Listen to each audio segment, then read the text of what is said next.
Szlovéniát gyakran Európa rejtett gyöngyszemeként emlegetik, hiszen kis terület ellenére hihetetlenül változatos és gyönyörű tájai vannak. Hangulatos városok, gazdag kultúra, mesébe illő várak, természeti csodák, a türkiszkékvízű Bletto, délen tengerpart, északon pedig az Alpok hegységei, amelyek túravonalakban és más kikapcsolódási lehetőségekben is igencsak gazdagok. Ha pedig a földfelszín nem lenne elég, itt van a Posztolynai cseppkőbarlang is, egész Európa egyik leghíresebb barlangja. Mindezekről utazásunk előtt mi is csak keveset tudtunk, és 4 nap közel sem volt elég mindenre, de tartsatok velünk és fedezzük fel együtt Szlovénia legszebb csodáit, a kedvencünk a Bletto csak utolsó nap kerül sorra, de garantáljuk lélegzetelállító lesz. Sziasztok! Ebben a videóban Szlovéniát fogjuk meglátogatni, mert egy autós túrára megyünk Olaszországba, és útközben átmegyünk Szlovénián is. Meg fogunk látogatni néhány fontosabb várost és szép helyet, úgyhogy gyertek velünk!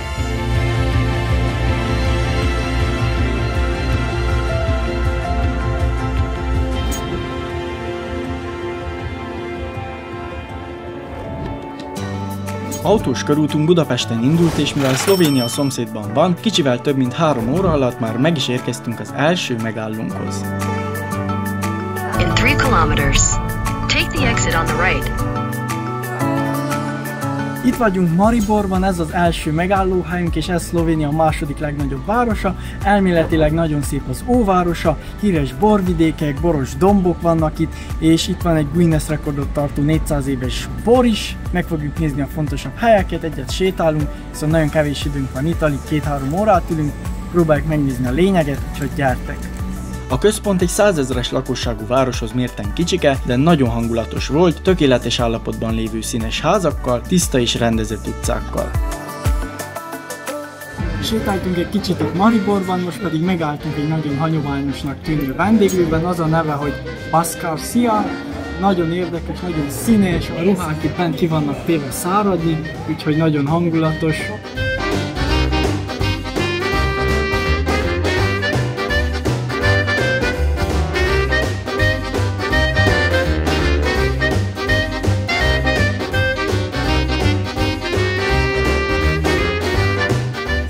Megettük, nagyon finom volt, nagyon nagy adagok voltak, úgyhogy mindenkinek ajánljuk.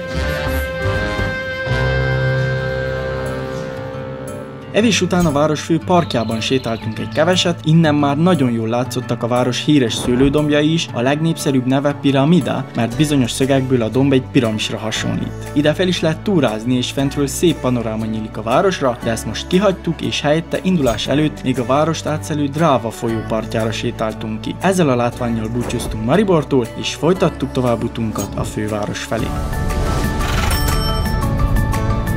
Kb. 2 óra múlva megérkeztünk Ljubljanába, mivel egy éjszakát itt fogunk tölteni, ezért egyenesen a hotelhez mentünk, és ennek a kinézete kívülről bizony megijesztett, mert nem egy régi betonépületre számítottunk.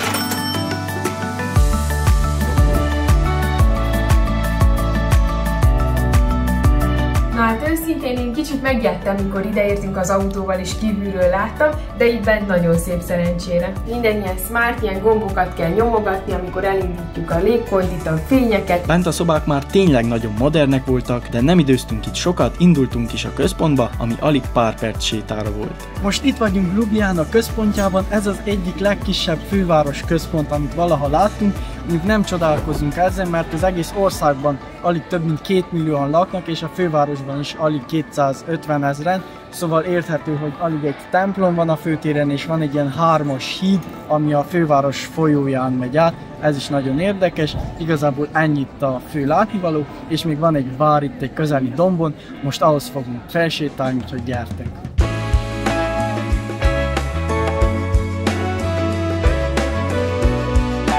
Kismérete miatt a városközpont nagyon könnyen bejárható gyalog, hol életteli utcákon sétáltunk, hol a folyóparton találtuk magunkat, és ami igazán érdekes, hogy Ljubljana egyedi kinézetének és architektúrájának nagy része Josip Plečniknek, Szlovénia leghíresebb építészének köszönhető, aki a 2 világháború között újra tervezte a várost, az ő nevéhez fűződik többek között a 3-as híd, számos épület és a folyóparti sétány dizájnja is, sőt munkái nagy része UNESCO világörökségek. A klasszikus és modern stílust ötvözi, nekünk is nagyon tetszett, és így naplementében különösen szép volt. A várost átszelő Ljubljanica folyón nem csak hajókázni, hanem úgy láttam, hogy még pedalboardozni is lehet.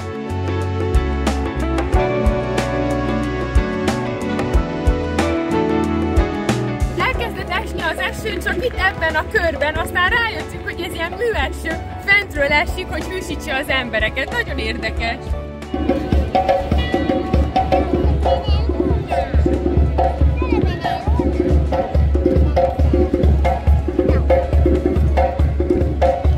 Az éttermek és utcák tele voltak élettel, és mégsem voltak sehol túl sokan, hogy a nyüzsgés már zavaró legyen. A várhoz végül csak holnap fogunk felmenni, mert nagyon kellemes volt a szép utcákon sétálgatni. Nagy örömömre újra palacsintát eszünk.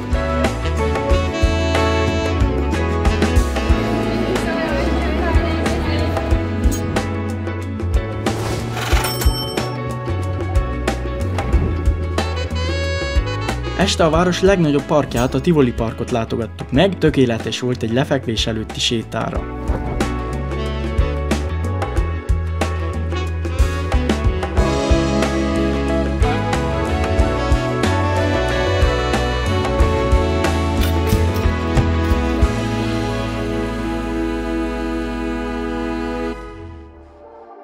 Másnap egy reggelivel kezdtük a napot, összességében teljesen meg voltunk elégedve a hotellel, a szobák és a reggel is rendben voltak, egyedül a külsőre lehetett panaszkodni. Innen indultunk is az egyetlen már hagyott látnivalóhoz.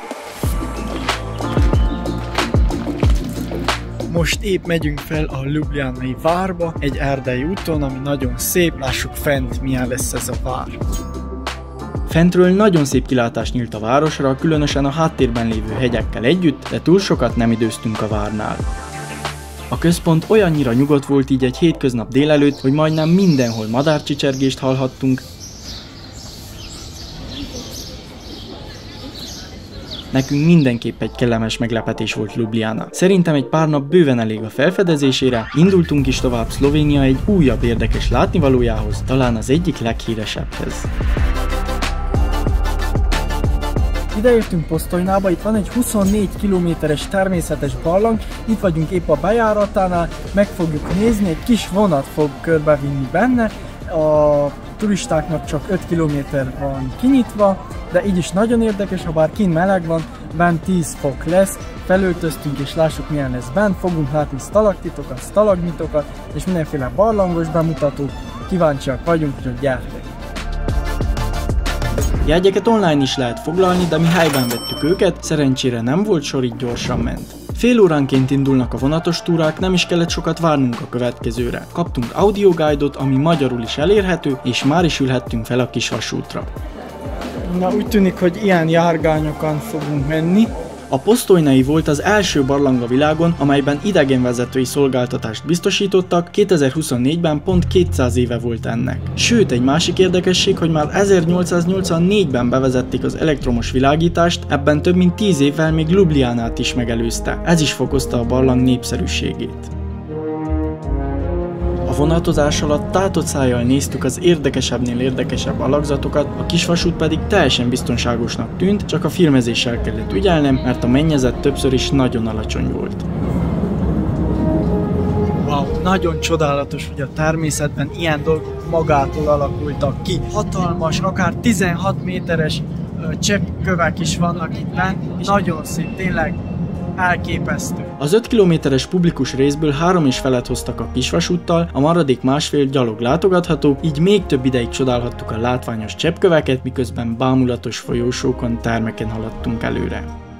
A Postojnai egy karsztbarlang, azaz a föld alatti üregek a víz oldó hatása, korrózió és erózió által alakultak ki. Ehhez vízben oldódó karsztosodásra hajlamos kőzetekre van szükség, ilyen a mészkő vagy a dolomit. A repedéseken hasadékokon hatol be a víz a felszín alá, ahol aztán többek között üregeket, folyósókat, cseppköveket hoz létre. Ezt a barlangrendszert a Pivka folyóvíze alakította ki, de Magyarországon is találunk hasonló karsztbarlangokat, a leghíresebbek a Szlovákiával határos Akteleken vannak. Azért vannak állócseppkövek is és függőcseppkövek is, mert a vízcseppek egy része fennmarad, és a másik lemegy, és így alakulnak ki. És képzeljétek el, 1 centi több 100 év alatt lesz meg. Ki lehet számolni, hogy mennyire sok idő, hogy egy 30-40 centis ilyen cseppkő kialakuljon. Hát akkor képzeljétek el, hogy itt a legnagyobb 16 méteres, ez több 100 000 év alatt jött létre. Végig próbáltuk hallgatni a túravezető által megosztott információkat is, itt például megtudtuk, hogy ez a barlang jelképe egy 5 méter magas fehér sztalagmit, neve a brilliáns, és tényleg gyönyörű. A barlang legmélyebbi pontja, ahova eljutottunk, 115 méter volt a földfelszín alatt. Végül pedig megérkeztünk a világ egyetlen barlangi postahivatalához, ahonnan képeslapot küldhetsz magadnak vagy valakinek ajándékba. Nem tudjuk, mit jelent, majd kiderítsük. A barlangban nem volt jel, sem wifi, de utólag megnéztük, és szlovénul az Edina szó azt jelenti az egyetlen. Ennyi volt, megnéztünk mindent, most ülünk vissza a vonatra, teljesen elképesztő, mindenképp megéri megnézni egy egyedi élmény. Ez például itt egy 3000 négyzetméteres terem, nagyon-nagyon szép, és nagyon örvendünk, hogy megnézhettük, most megyünk ki. A barlanglátogatás kb. Másfél óra hosszú volt. Hát míg a barlangban voltunk, kicsit megváltozott az időjárás, úgyhogy most sietünk az autóhoz, zuhog az eső. Az esőben még a parkolót is ki kellett fizetnünk, de innen folytattuk is utunkat Olaszország felé, ahol már jobb időjárás várt ránk. A 10 napos autós körutunk alatt 14 gyönyörű olasz várost, tengerpartokat és egy új országot, San Marinót fogjuk felfedezni, számtalan kalandban lesz részünk, ezekről hamarosan néhány újabb videóval érkezünk. Visszafelé jövet nyilván újból áthaladtunk Szlovénián, ezúttal pedig a Bledtónál töltöttünk egy éjszakát, amely az ország talán legnépszerűbb helye, de nem hiába, túlzás nélkül nekünk is ez lett az egyik legszebb természeti helyünk, ahol valaha jártunk. Padoából érkeztünk ide kora délután, és a tó partján foglaltunk szállodát, hogy végig tudjuk élvezni a csodás panorámát. Nem csak a recepció és a közös terek voltak szépek, hanem a szoba is, a színei és a díszítése is természetközeliséget akart átadni.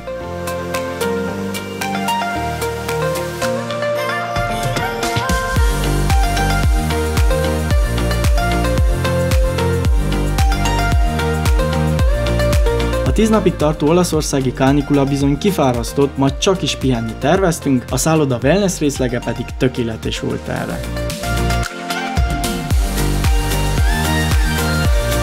A hotelnek van medencéje is, ahonnan nagyon-nagyon szép a kilátás, ott hátulról nagyon szépen rá lehet látni a tóra.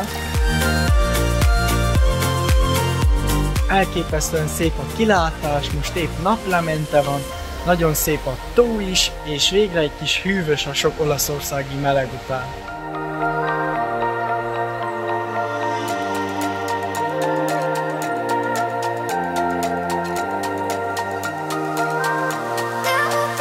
Ez a medence nagyon nagy, alig van benne egy pár ember, nagyon jót lehetett úszni, most viszont megyünk egyet vacsorázni.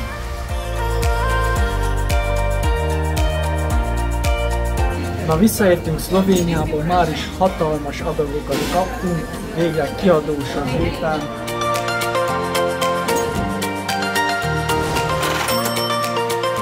Vacsora után sétáltunk egy rövidet a tópartján, itt sötétben már nem volt annyira látványos, a hotel viszont így esti fényekben is jól mutatott.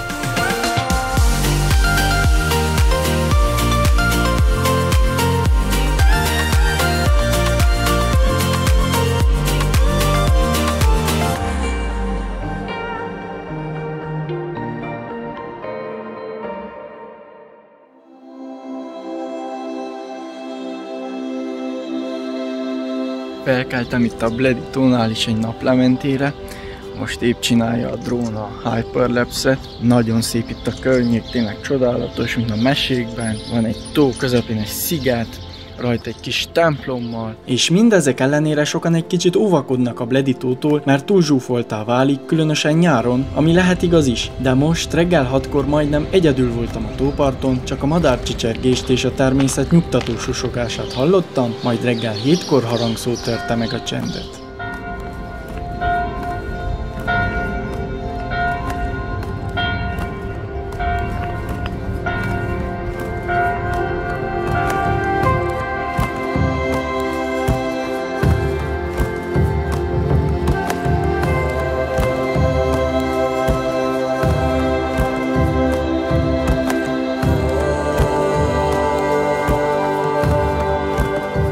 Mégsem lett épp olyan szép, mint amire számítottam, sokkal később kelt fel a nap, mint elméletileg írta, mert tele van hegyekkel itt körülötte.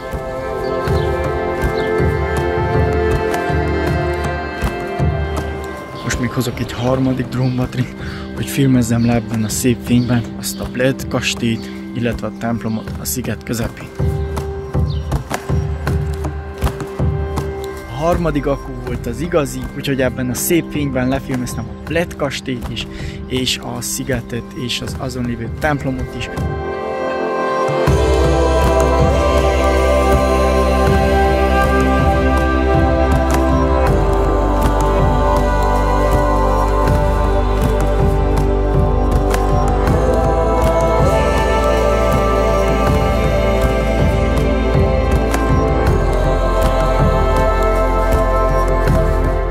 Mehetek vissza a szobába, ma még fogunk egyet sétálni a tó körül, és valószínű, hogy elmegyünk egy kis csónakkal a szigetre is, és valószínű még egyet medencézünk is.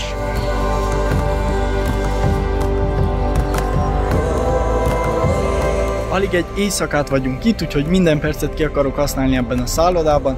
Ma reggel is jöttem egyet úszni. Közben megtudtuk, hogy a közelben van egy termálvizes forrás is, és ennek vizét csak nagyon kevés hotel használja a medencéihez, de a Park Hotel köztük van. A forrás 23 fokos, de ezt a hotel még tovább melegíti, így a medence vize kellemes lesz. Van egy ilyen kinti napozóágyas része is a medencéknek, innen csodálatosan látszik fentről az egész tó, a vár, a sziget, és a medence is majdnem mindig üres, úgyhogy úsztam egyet, most pedig reggelizünk, már nagyon várom, hogy gyertek!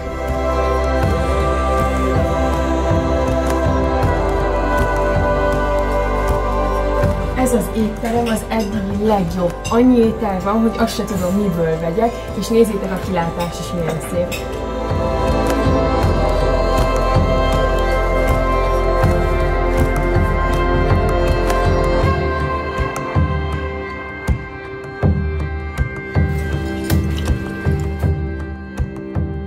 A nagyon finom reggeli után kiürítettük a hotelszobát, és elindultunk túránkra a tó körül. Elindultunk fel a várhoz. A Bledi kastély Szlovénia legrégebbi kastélya, több mint 1000 éves, a története a 11. század elejére nyúlik vissza, azóta persze többször restaurálva volt, most is tökéletes állapotban van.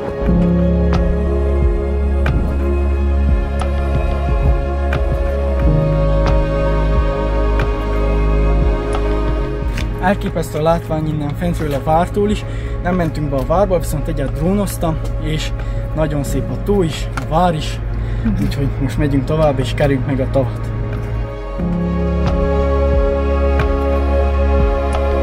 A Bledi tó egy tektonikus glaciális eredetű tó a Juliai Alpokban, és Szlovénia legnépszerűbb látnivalója. Nem messze van a Triglav Nemzeti Park, ugyancsak az Alpok részeként, itt található Szlovénia legmagasabb, 2863 méteres hegycsúcsa is. Emiatt a teljes térség gazdag túravonalakban, viaferátákban egy igencsak kedvelt úticél a kirándulók körében. A tó mindenhonnan nézve gyönyörű, türkiszkék vizet tiszta, és nyáron 25-26 fokra felmelegedik, így tökéletes lesz strandolásra, de kajakozni, pedalboardozni is lehet rajta. Sőt, összesen 4-szer szervezték már itt az evezős világbajnokságot.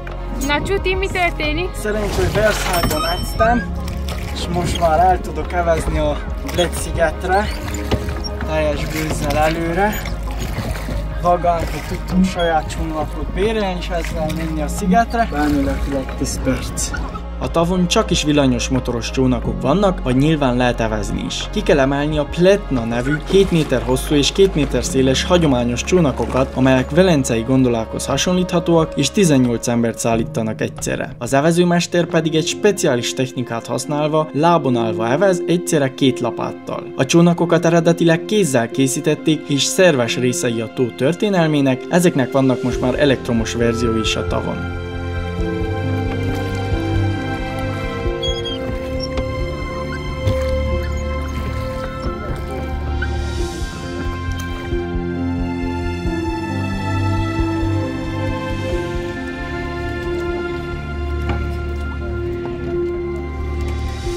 Na jó, hát tényleg 10 perc volt, most nézzük meg ezt a szép templomot a sziget közepén.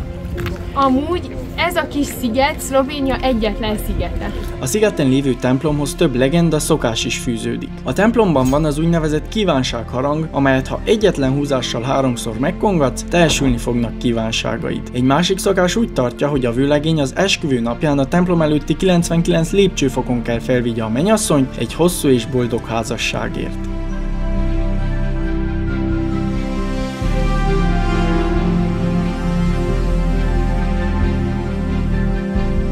Nagyon szép volt a templom a sziget közepén, most pedig körbesétálunk rajta, ez alig 10 perc. A sziget kevesebb, mint 1 hektár, az egész tó nagysága pedig 144 hektár, legmélyebb pontja 30 méter. Utána pedig ülünk vissza a kis csónakra, és evezünk vissza a szárazföldre.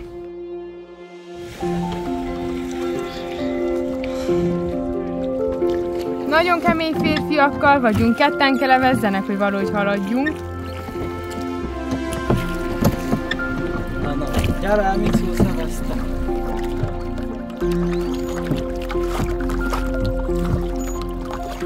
A tavat csak körbesétálni kb. Másfél óra lett volna, de így mindenestől 4 óra múlva értünk vissza a hotelhez, ahonnan épp elvettük az autót, és kicsit fájó szívvel indultunk is haza. Bled különösen megtetszett, még biztosan visszajövünk ide, és a Triglav Nemzeti Parkba túrázni. Ezzel pedig le is járt körútunk, reméljük sikerült átadnunk a lényeget, és ne feledjétek, Szlovénia közel van hozzánk, megéri meglátogatni. Ha tetszett a videó, egy lájkkal támogathatod munkánkat, és iratkozz fel, mert érkezünk a körút 10 napos olaszországi részével is, lesznek kalandok, gyönyörű tájak és városok bőven.